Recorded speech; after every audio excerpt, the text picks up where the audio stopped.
बहुत समय पहले की बात है। एक छोटे से गांव में एक बुजुर्ग दादी अकेली रहा करती थीं। उनका एक ही सहारा था, अल्लाह। उनका दिन इबादत में बीतता और रातें तिलावत कुरान में। गांव के लोग उन्हें बहुत इज्जत देते थे क्योंकि वो हमेशा दूसरों की मदद करती थीं। किसी को खाना चाहिए तो दादी के पास जाओ, किसी को दुआ चाहिए तो दादी को याद करो। एक दिन मौसम अचानक बदल गया। तेज आंधी चली और रात को जोरदार बारिश हुई। चारों ओर अंधेरा छा गया। रात के सन्नाटे में अचानक उनके दरवाजे पर दस्तक हुई। दादी ने पूछा, कौन है?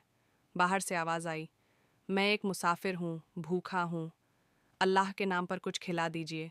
दादी ने बिना कोई सवाल किए दरवाज़ा खोल दिया, लेकिन बाहर कोई इंसान नहीं था, बल्कि एक बड़ा सा भूखा भेड़िया खड़ा था। दादी कुछ देर उसे देखती रहीं।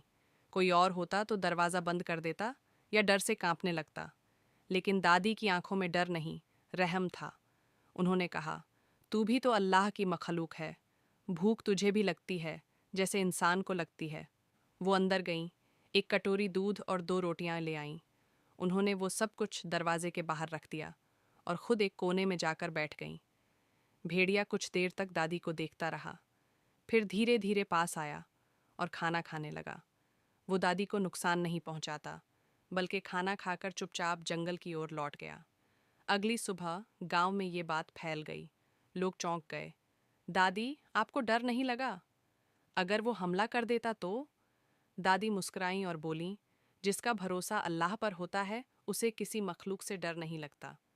रहम करो तो रहमत आती है, रहमत बांटो तो डर मिट जाता है। उस दिन के बाद वो भेड़िया कभी दादी के घर नहीं आया, लेकिन गांव में लोग उस दिन को रहमत की रात कहकर याद करते हैं।